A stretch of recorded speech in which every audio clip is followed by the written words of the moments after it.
महाकवि बलबीर सिंह करुण का नवीनतम महाकाव्य बलदानी नीरा, इसका द्वितीय सर्ग प्रारंभ है, जिसका शीर्षक है खेड़का से कलकत्ता। यानी खेकड़ा गांव है, वहाँ से कलकत्ता तक कैसे पहुँचती है बलदानी नीरा, इसका वर्णन इसमें किया गया है। कभी रहा मैं राष्ट्र आज का मेरठ है, जो असुर राज में संस्थापक माने जाते हैं। मंदोदरी महारानी के पिता वही थे, ससुर वही तो रावण के जाने जाते हैं। 1857 की क्रांति ज्वाल भी इसी धरा पर प्रकट हुई थी। सबसे पहले मंगल पांडे की ललकारें यही सुनी थी, जिससे लंदन तक के गोरे शासक पहले। वीर शाहमल ने दी खुली चुनौती उनको, जिसके शासन में कभी सूरज छिपता था। हजम नहीं होता था रिप को इस पानी, हजम नहीं होता था रिप को इसका पानी। भय के भूतों को न यहाँ आश्रय मिलता था।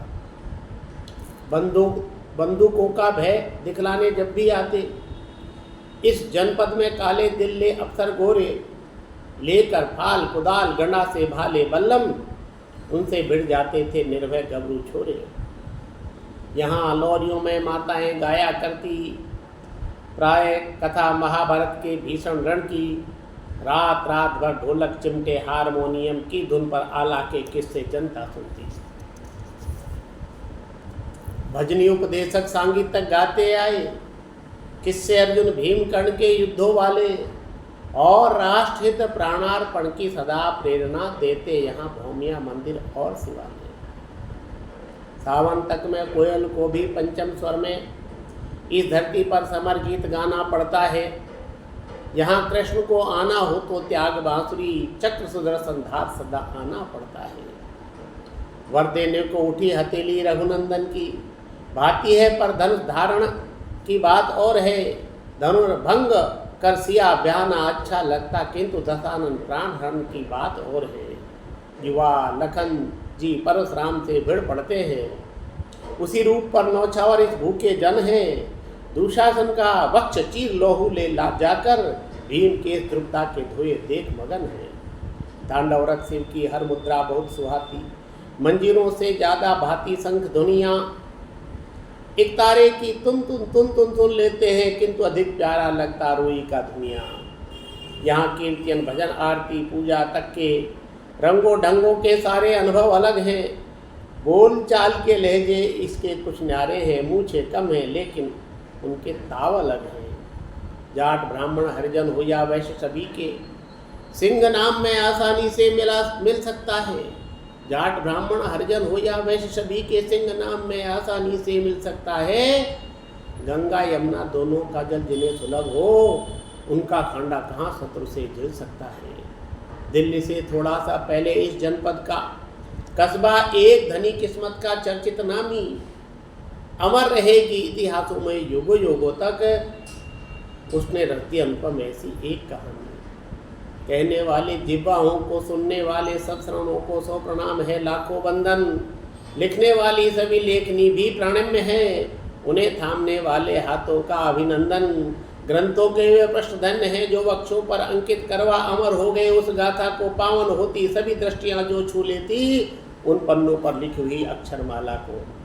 राजस्थान गर्व से तनकर चर्चा करता कृष्ण प्रेम में दीवानी पूज्य मीरा का, उसी तरह उत्तर प्रदेश भी सदियों सदियों स्वाभिमान से कथा कहेगा माँ नीरा की।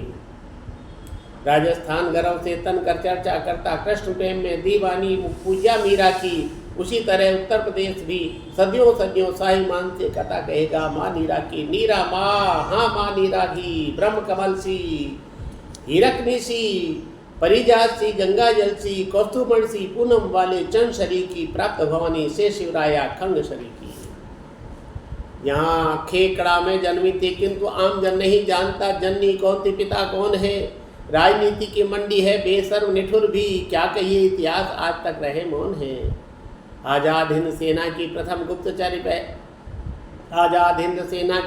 गुप्तचर वह फौलादी तन मन वज्र शरीर बेखौफ अभय।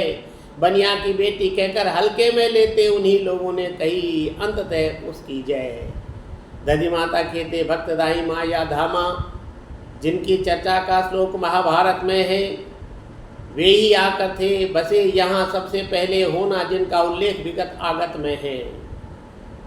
धाराओं की धमक धौंस से आतंकित थे अंग्रेजों के अफसर, सैनिक, पुलिस, सिपाही, बंधक बना बीवियाँ। उनकी इन जाटों ने खेतों में मजदूरी उनसे थी करवाई। ऐसे ठाट ठसक वाला था ग्राम खेकड़ा। महावीर जी सरल मना थे वैस वहीं पर। बनिया लाला सेठ इन्हीं नामों से उनको बोला करते लोग यहाँ के सभी कहीं पर। बिल्कुल पास वहीं यमुना जी कलकल करती सदियों में बहती आई है। पाप न साथी महावीर जी की पत्नी थी लक्ष्मी देवी, रोज सवेरे छत पर चढ़कर शीश नवाती। उनकी पावन कौंक धन थी, जिससे जन्मी क्रांत स्वरूपा कन्या कोमल पर रणधीरा। बड़े चाव से बड़े लाड से ओ दुलार से नाम दिया था उस बाला को उसने नीरा। ईस्वी सन 1902 का मार्च महीना 5 रही तारीख जन्म की भाग्यों वाली। वैसे तो उल्लेखनीय कुछ भी न रही थी, पर नीरा के कार्यों ने थी खास बना दी। महावीर जी कई बार कहते विनोद में, लक्ष्मी ने लक्ष्मी को जन्म दिया है भाई, मेरे जैसा कौन सेठ है इस बस्ती में जिसके घर में 2 लक्ष्मी क्यों हो आई। 1 वर्ष ही बीता था फिर लीजिए ईश्वर, पुत्र रत्न गोदी में आया माँ लक्ष्मी के। मगन मगन थी निर्धनता में भी जननी तो महावीर जी चहक रहे थे फूले फूले। पत्रा देख कहा पंडित ने खुशियाँ देगा, नाम बसंत रहेगा बिल्कुल वाजिब इसका। 1.25 रुपया 1.5 सेर गेहूँ लेकर ही महावीर लाला के घर से पंडित खिसका। इसे आप संयोग अभाग्य कर्म का फल या पूर्व जन्म की करनी का ही कहे नतीजा। पाती कहाँ स्नेह हमदर्दी किसी मनुष्य की, उसके लिए न जब ईश्वर का हृदय पसीजा। वर्ष 8-9 की वह थी जब महाव्याधि ने माता पिता बहन भाई के सहसा छीने। शामिल रहे कोड में खुजली कुछ ऐसे ही, वे 2 बालक रहे हाय किस्मत के हीने। एक खेकड़ा कस्बे में विख्यात बड़े ही साहूकार सेठ होते थे ढक्कन लाला। मन में जिनके चले कतरनी पहनी हरदम, किंतु हाथ में दिखे सुमेरिनी सुंदर माला। रुई वाला मोटा गद्दा ऊपर चद्दर, तीखे सबको भले आदमी पहने खद्दर। मोटा तकिया लगा बैठते बरामदे में, लिखते रोज ग्राम वालों का वही मुकद्दर। उनकी बहन बड़ी सुरसास की अजब अनोखी, गाय बैलगर खेत सभी कुछ निगल पचाए। मामूली सा लिया मूलधन भले किसी ने, कई पीढ़ियां ब्याज चुकाती ही मर जाए। कितना क्या कुछ लिया पिता ने वे क्या जाने, पास में उनकी फूटी कौड़ी एक रही थी। गाय भैंस बैलों की जोड़ी, खेती बाड़ी उनके पास नहीं था कुछ, बस भूख बची थी। कच्चा पक्का छोटा सा घर यहीं सौंप कर माता पिता ने जाने कितना दूर गए थे। कच्चा पक्का छोटा सा घर यहीं सौंप कर माता पिता ने जाने कितनी दूर गए थे। निर्धनता के निर्मम कोड़े रोज रोज का वे 2 बालक हो जो चकनाचूर गए थे। कभी किसी की मजदूरी पर टहल बजाकर रूखी सूखी 2 रोटी खाकर सो जाते। कभी दया कर फटा पुराना कपड़ा कोई दे देता तो शीश झुका तो मेरे हो जाते। दिवाली को गए महावर बीत पड़ेगा, दिवाली को गए महावर बीता होगा। हाड़ कपाती सर्दी ने या डाला डेरा, यमुना जल में सुबह नहाकर सर्द हवाएं हर बस्ती में रोज लगाती। चक्कर फेरा घुटने मोड़ गुदड़िया ओढ़े 2 बच्चे पड़े हुए थे टूटी फूटी एक घाट पर। थोड़ी देर पूर्व ही सूरज पूरब नभ पर चढ़ पाया था, शायद बस 10-20 हाथ भर।